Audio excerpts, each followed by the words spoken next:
So, Lucas, what's your favourite Captain America moment? Maybe when he becomes Captain Falcon and just does the knee to Thanos. That is a pretty strong moment. Put the clip in. As one of the best-known comic characters ever created, there's very little basic biographic information about Captain America. Even people with only a passing knowledge of the comics don't know about him. That said, there is at least one minor fact about Captain America I'm going to guess is going to surprise even fans of the character, that he once drew one of his own comics. Right, so Karl, before we get to that, Yes. we just need to talk about Captain America himself. Oh yeah, just like the Mr. America man himself. Okay, sure. I mean, is there just anybody that is just more of a perfect human specimen?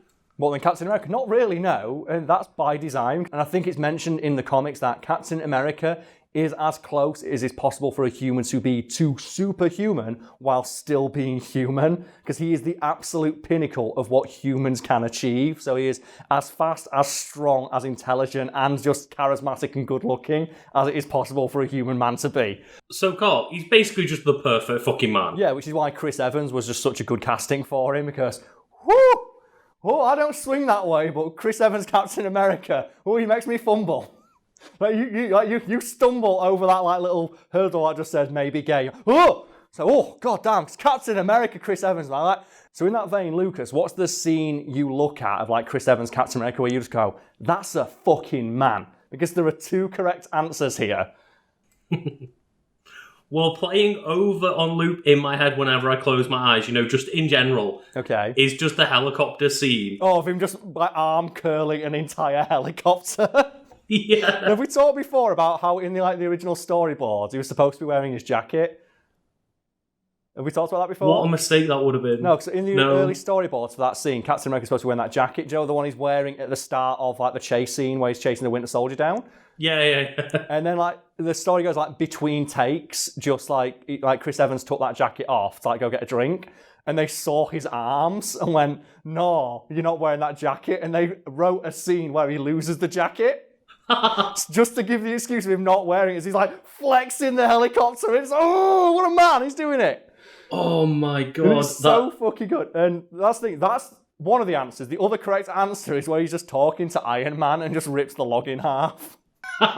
just because Chris Evans just boom! It's like this entire fucking log. It's like, yeah, that's right. That's my America. Like the thing is, I like to believe he didn't even rip it in half. It's just like he just flexed and the wood just shattered out of inadequacy. So I'll never be this fucking tough. It's ridiculous. Just man, arm curling helicopters. What a don. So to bring it back a little bit, Karl. Yes. His powers aren't just big fucking arms. No, they're not, and it's noted in the comics, and I think in the movies to a degree, that the super serum Captain America was injected with enhanced all aspects of his physiology, including his mind. And the stupidest example of that in the comics I can think of is when Captain America dodges a bullet, and they ask him, Captain America, how did you dodge that bullet? And he responds, I shit you not, I can see faster than the bullet.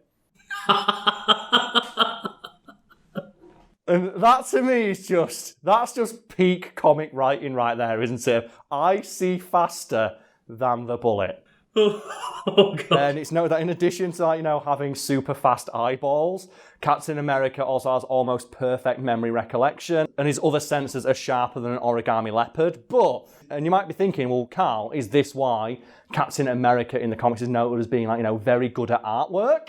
And the answer is no, because it's noted that Captain America had an affinity for artwork and drawing long before he was able to bench half a ton.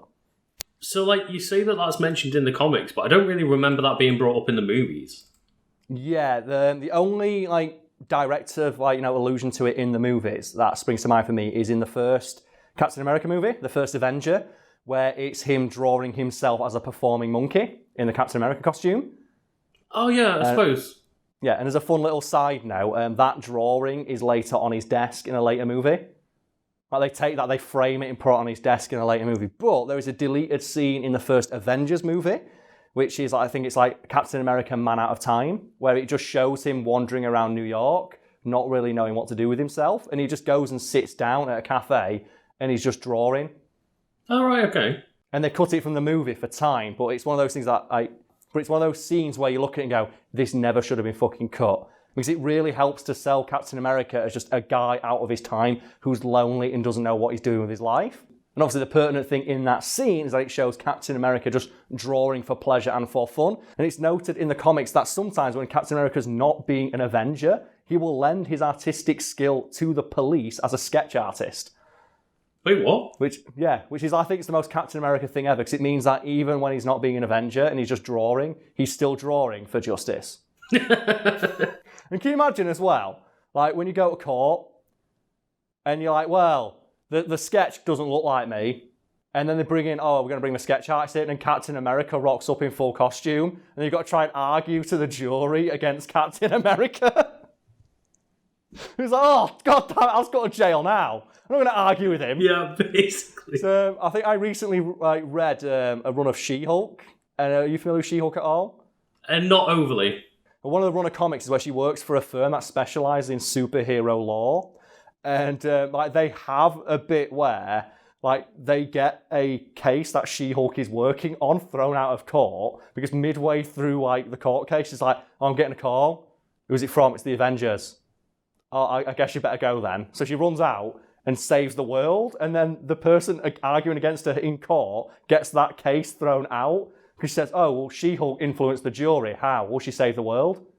Oh, yeah, she did. And that might have influenced the jury. Oh, God. It's like, oh, man. And it's like, well, you never think about that, but it must happen. And they have this case, I shit you not, where a guy comes back as a ghost, and they take him to court. And the judge goes, look, a dead person can't testify.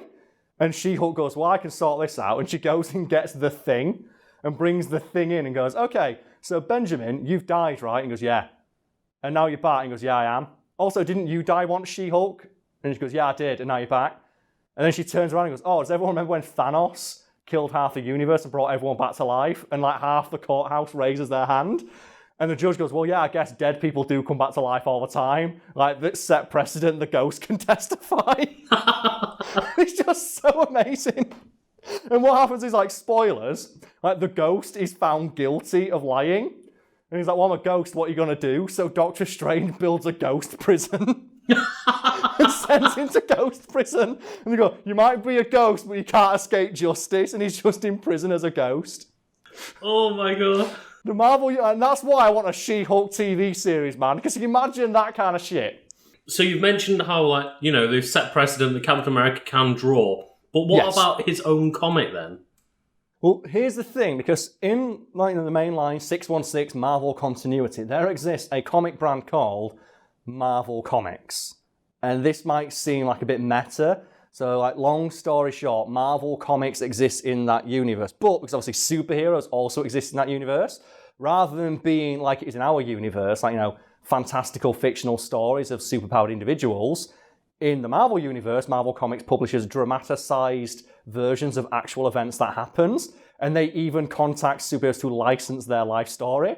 Oh, right, okay. Because they mentioned that in that She-Hulk comic I was talking about, where She-Hulk's reading through her own comics, and she says, oh yeah, I signed off on this a few years ago for a quick paycheck, and she's reading her own comics. And it's really meta, and it's super weird, and apparently they use those as to set precedent for law. So presume then, Karl, that's how Captain America ends up drawing for his own comic? It is, yes, but it gets just a little bit funnier because Captain America doesn't draw for the comic, Steve Rogers does, and at the time that this happened in the comics, Captain America's secret identity wasn't known. So he did it undercover because he just wanted some time off and went and drew for the comics. So they didn't know that. They had Captain America drawing and inking Captain America comics. Oh man, it gets just a little bit funnier because there's one comic where a kid writes in to ask for advice from Captain America, thinking, well, maybe Captain America will read it, and Steve Rogers reads it and goes over to his house to talk to him. And then I think on the way, he gets into a fight with a robot or something like that. He goes, oh, I guess I better not fight this robot, and goes back.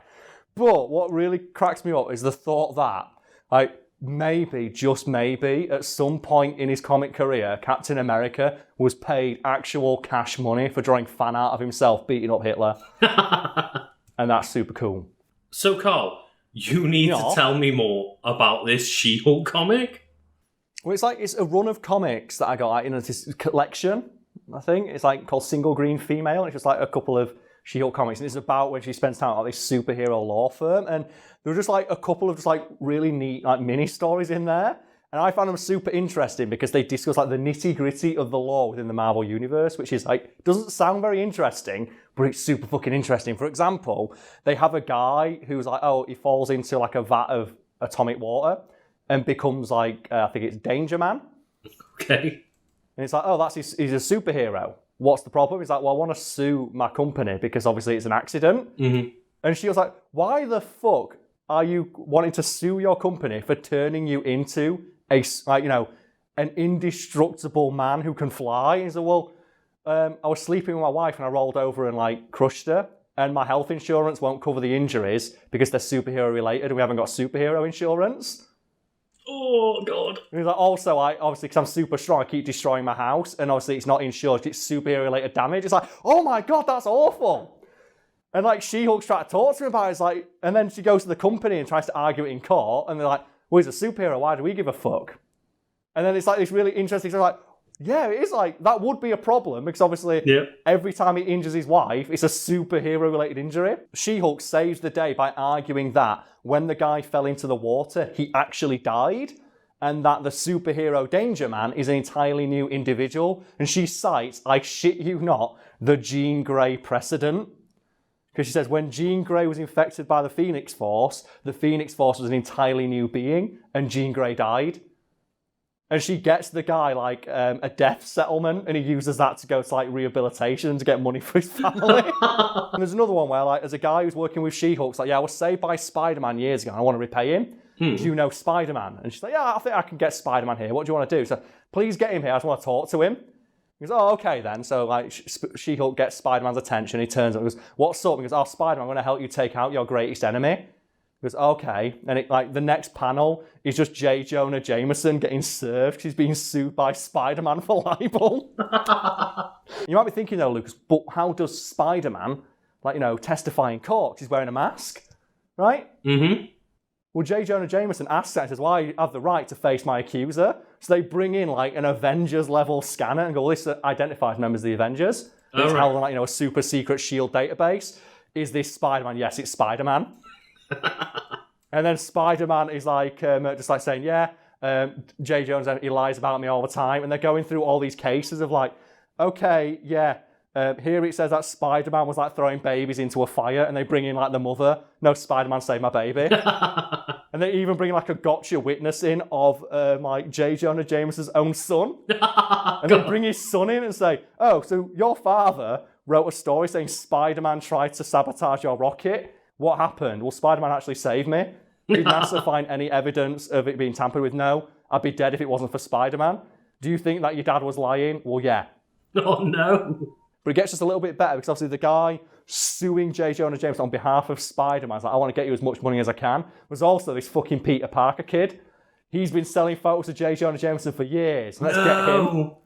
So Peter Parker has to go to court. And like they're saying, well, you've been working for Jameson and some of your photos have been used in a libelous manner. Spider-Man is suing you for $80 million worth of damages. Oh no. And then Spider-Man goes back to S.H.I.E.L.D. like, I want to settle. I don't want to take it any further. And it ends with okay, Spider-Man goes, I won't take you for any money, but you have to apologise wearing a chicken suit in front of the Daily Bugle officers. What? So J. Jonah Jameson has to go outside the Daily Bugle officers saying Spider-Man's all right wearing a chicken costume. And that is why I want a fucking She-Hulk TV show.